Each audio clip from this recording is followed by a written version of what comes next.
Okay, so good morning, everyone. So, in the last session, we have discussed about the linear system and non-linear system. Now, we'll start with the neural network.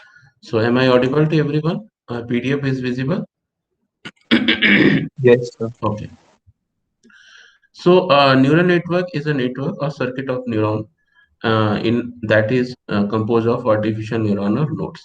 So basically, neural network is a collection of neurons, and neurons has a same biological property as in a human, and they will basically take some input data, and they have some activation function. If the activation function is triggered inside the neuron, then they will fire the output. Otherwise, they will not going to fire anything. So based on that approach, neural network is designed. So the purpose of designing a neural network is that we want to develop a machine which can act like a human brain. So how the human brain will work is quite different from a traditional computer system. For example, if you'll have to recognize some voices, recognize a voice pattern or image image pattern, so we can find out that brain is far more superior than the traditional computer system.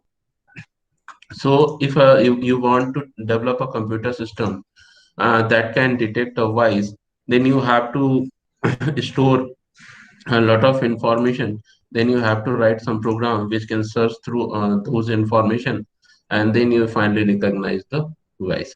But for a human brain, this thing will happen very easily. And whenever you listen some voices, your human brain is designed such that it can recognize the voice within seconds. So the same task will be performed by a traditional computer system and will take from minutes to hours to find out a recognized voices. So basically, a neuron is a nerve cell, an electrically excitable cell that communicates with other cell via specialized connection called synapses. So here, neuron will be connected to other neurons, and that we call it communication link as a synapses. And these all neurons will have a electrically excitable. So basically, whenever they are getting electric current above the threshold, they will fire the output. Otherwise, they will not. So same thing in artificial neuron, they will connect it to other artificial neurons by weightage, and based on their activation function, when some input is preceding the activation function, they will fire the output. So basically, artificial neural network is designed for solving artificial intelligence problem. So problem can be related to various domain. For example, you can apply the artificial neural network in uh, data classification. You can apply the artificial in neural network into text classification. You can image recognition, voice recognition. You can design an automated system. You can design an automated driving system. So all these systems which can be benefited using the artificial intelligence must be have a artificial neural network. So what is a neural network? It's a simple diagram taken from the Wikipedia.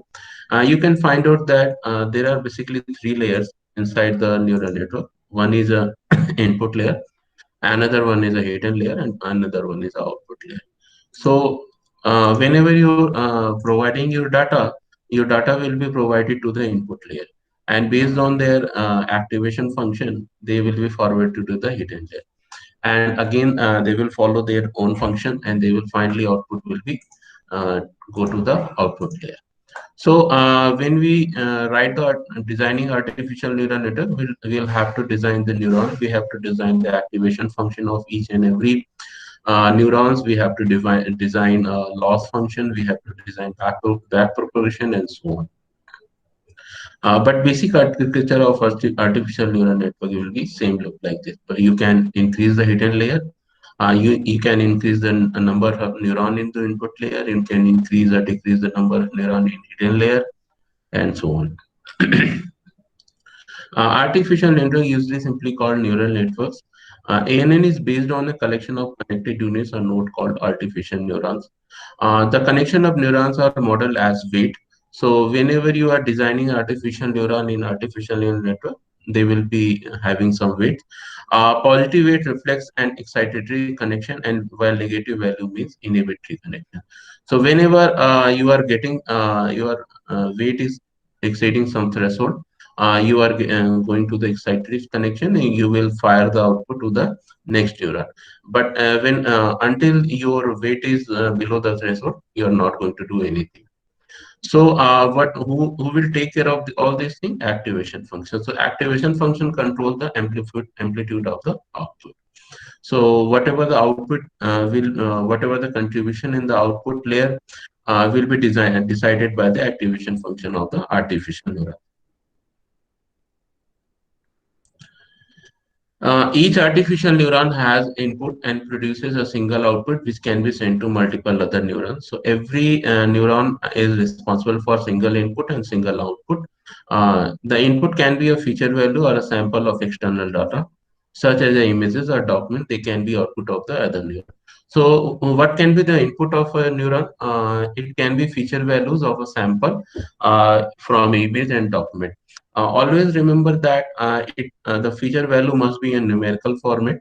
So if you are using the images or if using the text document, you can't provide the string or other format to the neural network. So you have to find out some ways to convert the other information into the numerical format. So there are various approaches available in artificial machine learning and artificial intelligence, and those approaches are responsible for converting the images or the document or the text or audio or video visualization to a numerical format. What is the features here? You can design the features value. Okay, what is the feature here? So you can you can derive the feature value from the data set. For example, you will apply some kernel function on, or you can derive some mathematical function on the particular data set, and based on that function, you can derive some feature. Or you have to find out some similarity between the data. If that similarity is similarity is find out, you can also apply that as a feature. For example, suppose if we have a document, in a document, if you are having you have converted the whole document into the sequences of the word, and you can apply the count of the word as a feature. So in a particular document, suppose a particular word is appeared in 4 times, some other word is appear have 10 times. So you can use that as a feature to provide to the neural network. So when you are designing your artificial neural network, you must be very much assured that what is the features of your images and the document or any other data. If your data is in numerical format, you do not need to worry about it. You can directly feed to the artificial neural network. But you have to be make sure that there should be embedding layer in must be designed so that whatever the input dimension, that must be compatible to the artificial neural network input dimension. So next one is output of the final output neurons of the neural network accomplishes the task such as recognition an object or an image. So what will be the output of artificial neural network? So suppose we have some images and we are trying to find out that particular images is of a certain object, for example, cat, dog, or humans. So you can find out that whatever the training data set you have feed it into the neural network, it will be adopt to that data set and will train the neural network. And when you're trying to predict the new data set from the already trained neural network, then you are getting the recognized object. So suppose you have training data which is derived from recognizing the cat, then your final outcome will be the detecting the cat object inside the new data set. It will provide you as an accuracy score. So higher accuracy score will result into the higher prediction of the some object. So lower accuracy scores means your model is not able to predict the actual output. So, let us discuss about the neurons. So, input can be structural data such as image and document. Output can be recognized object. Okay. Output of the neuron, weighted sum of all the input. So, whatever the output of the neuron will be have, we are talking about the single neuron. So, weighted sum of all the input. So, if you go to the picture, you can find out that here this neuron is having the input from the previous input layer, two neurons. So whatever the input of this neuron, it will be a weighted sum of all the input layer neuron message. Okay, and weighted by the weights of the connection from the input to the neuron. So you also provide the connection weight, and that will also consider while providing the input to the neuron. Add a bias term to this sum. Sometimes we will add the biases to the neural network structure. These biases add to make sure that your neural network will provide the more accuracy. So it is find out that when you are adding a biases inside the neural network, it will produce a more accurate score. Weighted sum is sometimes called the activation. So there are separate activation function you can apply inside the neuron, and some popular activation function is ReLU. So you can use those activation function. When the activation function will pass some certain threshold, your neuron will fire the output. So sometimes you can design that weighted sum of all the input neuron will be act as a activation function. So weighted sum is passed through the activation function to produce the output. Now, learning. So, neural network is about the learning. So, it will learn from the existing training data set. So, learning is the adaptation of the network to better handle a task by considering sample observation.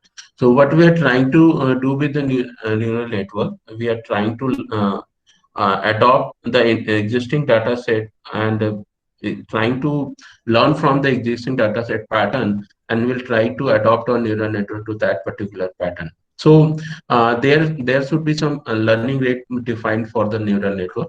So learning rate defines the size of the corrective step that the model takes to adjust the error in each observation. So suppose what is observation here? Suppose you are having a house price prediction data, and for house set one you are having a observation one, and whatever you find out that your neural network is not has some deferred output to the observation one. So there are some loss score, there are some losses inside the prediction. So you can find out that whatever these losses is depend on the learning rate. So learning rate will decide that how much progress you will make to correct or overcome these losses. So when we'll find out that higher learning rate will increase decrease the training time. It means if you are taking a very high learning rate inside the neural network, then your training time will be shorter, but you are not going to get the better accuracy. So whenever you are taking a lower learning rate, it means your training time will be very large, and you are you are having a very greater accuracy. So generally, it is observed that lower learning rate is favorable for a neural network. But you find out that when you are dealing with a problem with a large data set, you can find out that lower learning rate will increase the time learning training time so much that it will take more hours to compile the network, and you have to train the network, you have to tune the parameters. So there are various possibilities, possible combination of hyperparameters in neural network, and these possible combination will must be evaluated based on the training and validation data set. So a lower learning rate is not preferred, because if you're having a higher computational system, again your training time will be higher. So you have, when you are designing a neural network or you are training some data set, you have to check to vary the learning rate, and based on the learning rate you can find out a point where your learning rate will be feasible, and you are getting a low training time, and you are getting a more optimal accuracy. So it will be find out that learning rate equal to 1.3 is find out that it is a by default learning rate of optimization function in neural network. So it will give us a better accuracy and a less training time. But you can vary the learning rate as per your requirement. Now we'll discuss about the back propagation. So what happens when your observed value is differ from your predicted value? So there is a difference between the observed value and the predicted value. So what you can do, you can take those difference as a losses. Now, how can you train your network? You have to back propagate those losses. You have to back propagate those error to all the neurons to backward in the neural network so that weight of the neuron can be adjusted based on the losses. So how can we do that? We can do that using the back propagation algorithm. So back propagation is a method to adjust the connection weight to compensate for each error found during learning. So whenever you are getting an error inside a observed value and your predicted value, that particular error must be back propagated to the connection weight of the neuron. And how can we do that? By using the back propagation algorithm. So when you are referring the back propagation algorithm in neural network, actually what you are trying to do, you are feeding the data to the neural network and you are getting some observation output, and whatever the observation you have in your data set, if your output is different from that, then you would find out that your neural network is not providing the correct output. So what you will do, you will take those error, you can apply some function for to calculate that error. Some popular function is SME, small is medium is error, and you can apply those error to back propagate to the neural network. The error amount is effectively divided among the connections. So whatever the error is it divided based on the weightage of the neuron and the connection to the all the neurons, and based on that weight, their activation function will be optimized. Okay, so this is a brief introduction about the neural network. I will suggest you that you can go to the Wikipedia to get a more knowledge about the neural network. You can develop some program using the Python or TensorFlow. So it's a quite easier to develop a neural network and to feed the data inside the neural network and so on. So I will leave you that you can refer other website and so on. So now let's discuss about the principal component analysis. Any question, any doubt?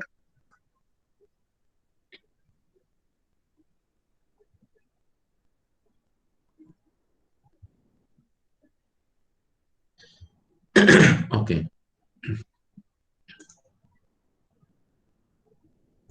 Now, what is the principal component analysis? It is also a approach to find out the pattern inside the data set. So basically, it is a technique used to emphasize variation and bring out the strong pattern in data set. So how can you find out the strong pattern in data set? You have to find out the principal component in the data set. So it's often used to make data easy to explore and visualize. Assume data set in only two dimensions, height and weight. The data set can be plotted as point in a plane. So if you are having a data set having two features only, height and dimension, you can easily plot the data set into x and y axis. And you can find out that PCF finds a new coordinate system in which every point has a new XY value. So, but when you are having a more than two dimension, it is very hard to plot the data set. So you can use a PCA principal component analysis. It will find out some similarity between those features and design a new coordination system where you can point each and every data set as a x and y value. So these x is combination of height and weight called as a principal component. So the whole purpose of principal component to find out the such data point in a two-dimensional space where you can apply the n-dimensional data set. So for more reference, you can refer this URL. It will have a more clearer example about the principal component analysis. So larger data set are increasing common and are often difficult to interpret. So when you are having a large data set, it is commonly available everywhere, whether you can see the e-commerce data set or medical data set, or you can see the financial data set. You can find out that it is very hard to interpret those. It is very hard to visualize those data sets, so that it is very also hard to get a specific pattern or find out the hidden pattern inside the data.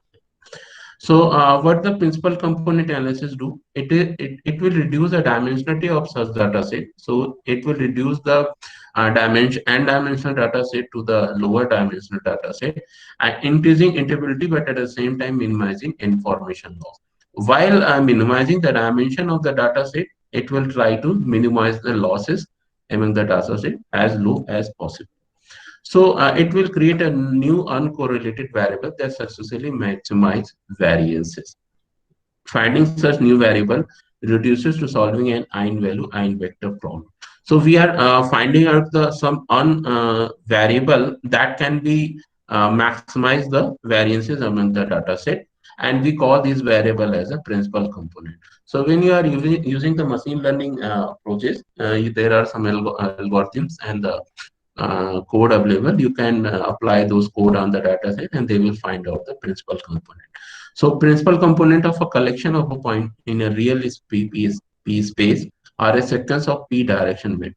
So let us get a introduction about the eigenvector. So when you are having a eigenvector component, you can find out that if you are changing the eigenvector, it will not change the direction in the transformation. Okay, so for more reference, you can refer this website, and you will get a more about the iron vector about. So now, PC is used in exploratory data analysis for making predictive models. So what is the use of the principal component analysis? The use of it to provide a predictive model, and it will also use for the exploration of data analysis. Suppose you have a large data set, you want to find out, explore the data set, you are having no idea about it. So you can apply the principal component analysis. So you will find out some principal component in those data set, and based on that principal component, you can design your predictive model. So basically, principal component is a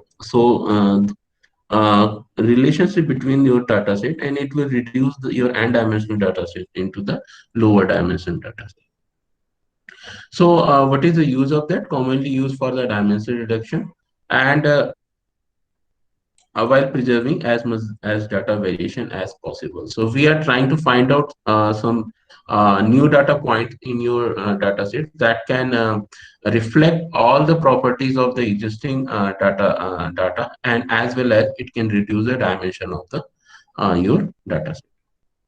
Okay. Any doubt? Because we are not going to go in deep principal component analysis, because it is only described as a topic inside your unit. But if you want to go further, we can take some program and perform some principal component analysis. Okay. Let us discuss about the fuzzy logic. So fuzzy logic is an approach to computing based on degree of truth. So what is a fuzzy logic? Normally we are dealing with everything as a Boolean, 0, 1. But sometimes some problem or some statement can't be judged as a 0, 1. So if I will ask you that how are you feeling today? So you can't judge it like I'm feeling good, I'm feeling bad. So there are some degree of feeling. You can find out that the degree of feeling can be more related to the good or more related to the bad, but it can't be a very good or can't be a bad. So that degree of feeling can be calculated as a fuzzy logic.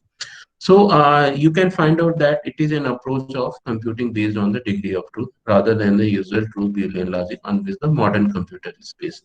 The problem is that our computer system will work on the binary. So to apply the fuzzy logic on the binary system, it is our more concern about the developing a fuzzy logic. So fuzzy logic is based on the observation that people make decisions based on imprecise and non-numerical information. So where the fuzzy logic can be applied, where the information is imprecise and non-numerical. For example, when you are going to buy a house, there are some data is available that is imprecise, and some data is available that is numerical. For example, you can find out the number of bedroom, number of floor, size of the house, uh, distance from the metro station, distance from the market, and so on. So these are some data set which can be fed to the computer. But if you go and inquire about more about the houses, you will find out that what is the condition of what is the locality of the house, and what is the availability of the house. So all these information can't be fed in the computer. So you have to apply the fuzzy logic here, because these are the imprecise and non-numerical information. So how can we do that? We can develop a fuzzy model, a set of mathematical means of representing vagueness and imprecise information. So fuzzy model is designed to represent those information, and you can develop your own fuzzy model by using the if-else condition. Suppose you want to check that how was you feeling today. You can develop a scale that if certain person is uh, feeling on the based on the scale of 10. If it is feeling 8, it is having a very good feeling. If it is having a feeling between the 6 and 8, it is a okay feeling, and so on. So this is the one simple example of developing a fuzzy model. But you can also develop a fuzzy model for more advanced system. So these models have the capability of recognizing, representing, manipulating, and utilizing data information that is weak and lack uncertainty. So you can develop a fuzzy model for your house price prediction. So some example of fuzzy model, you can develop a tabular fuzzy model. You can design a table as we have talked about the scale. You can design a rule-based fuzzy model. So you can write the rule. You can define as much as a rule possible for any model. And you can design a fuzzy relation model or associated memory. You can use a fuzzy decision tree. So what is a fuzzy decision tree? It is a same as you have to study about the decision tree, but here the condition will be in a fuzzy statement. Here input will be your fuzzy statement, and output will be your fuzzy logics. And you can also design a fuzzy neural network. So in a neural network, normally we'll provide the numerical data, but in a fuzzy neural network we'll provide a fuzzy inputs to the neural network. So again, it will be a numerical data, but it will be designed based on your fuzzy logic. If you have designed a rule-based or tabular-based fuzzy model, so you can take table data from respective to your statement and can you feed to the neural network. And you can also design a fuzzy cognitive maps.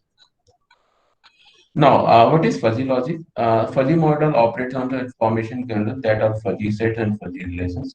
So fuzzy models are operate based on the fuzzy logics, fuzzy sets and fuzzy relations. So information or abstract realization of concept used in the modeling.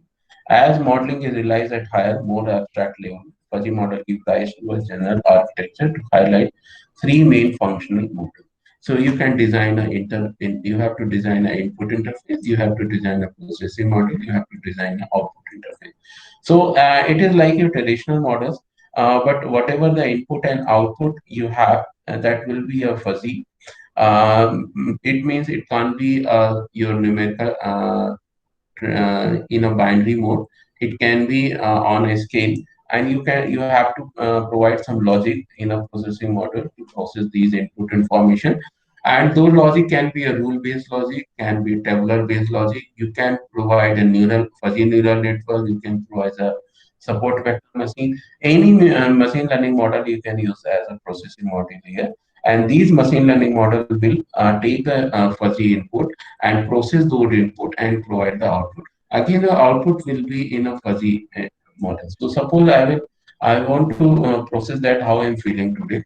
So if I have a last 1 year data for a daily pattern that I was feeling, how I feel in the last 1 year on a daily basis, we can provide it as an input and we can apply fuzzy neural network model on that, and we can feed the data to the fuzzy neural network, and whatever the output we are going to get, that will be trained and so on. And after the training of the fuzzy neural network model, we can get a trained model.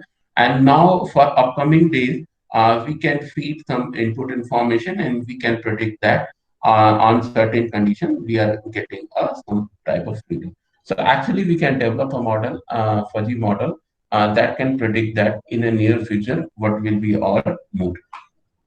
So it can be okay. Next one is a fuzzy decision tree. So as we have already aware about, the decision tree is one of the most widely used classification technique because of their easily understandable and representation. So it is in the form of decision tree is in the form of tree where you are representing every item as a branches and every target value as a leaf. So whatever you suppose you are having some condition, you can represent as a branches, and if you are having some output, you can represent it as a leaf. So decision tree learning is one of the predictive modeling approach used in statistics, data mining, and machine learning. So we can develop a decision tree model to design disease for disease prediction model. We can also design a decision tree model for a house price prediction and so on. So decision tree can be used for anything. It will depends on that. Are you able to design decision tree structure for that particular model or not? And now next one is a here observation about an item. Suppose you have some observations, you have your input data for some item. It will be represented as the branches, and whatever the output of that particular observation, that will be presented as a leaf. Decision tree can be used to visually and explicitly represent decision and decision making. So what is the output of decision tree? It will be a decision making. So suppose you are developing a decision tree for a cancer prediction. So what will be the decision after the decision tree? Output will be your that particular person is suffering from cancer or not.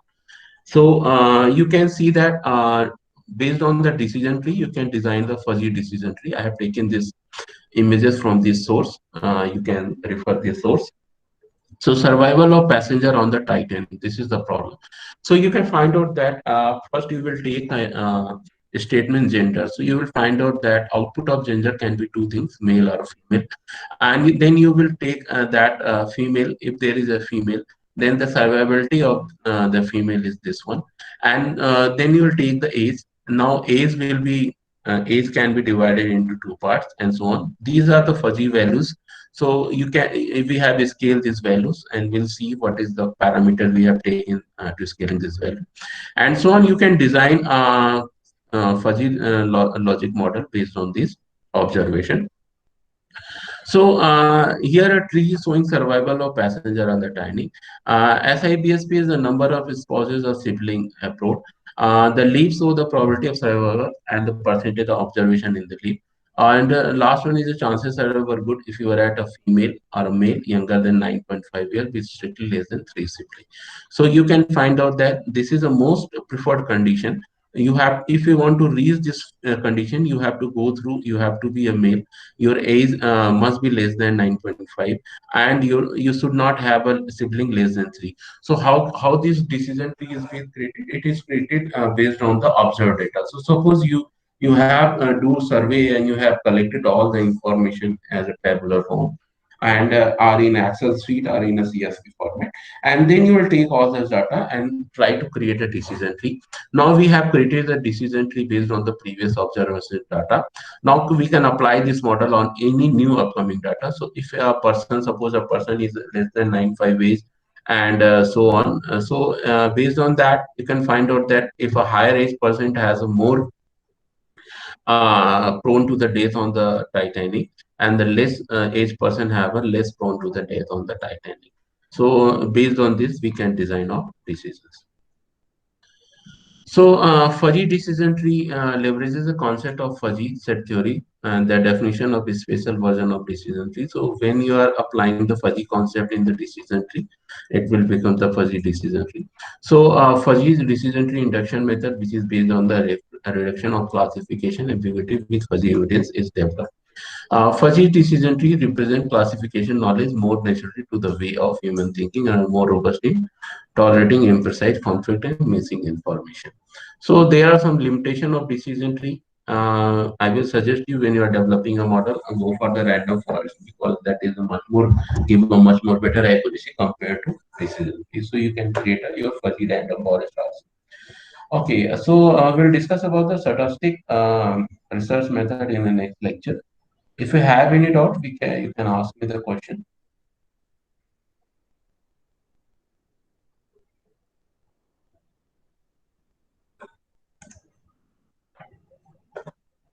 You can use the chat box. Guys, I have given some question. Meanwhile, we are having a lecture. Please submit those questions as an assignment on Moodle, or you can directly email me those assignments. So I think I have given you 10 questions, so you can submit it as a two assignment. So I will not provide you separate assignment. Those questions will be treated as an assignment. Okay, any questions? So So are the questions uploaded on Moodle? you can find out those questions in a PDF, notes PDF that is uploaded on Moodle. Yeah, sure. Okay, sir. Aditya, okay. I'm stopping the recording. If you have any question at all, you can use the chat box.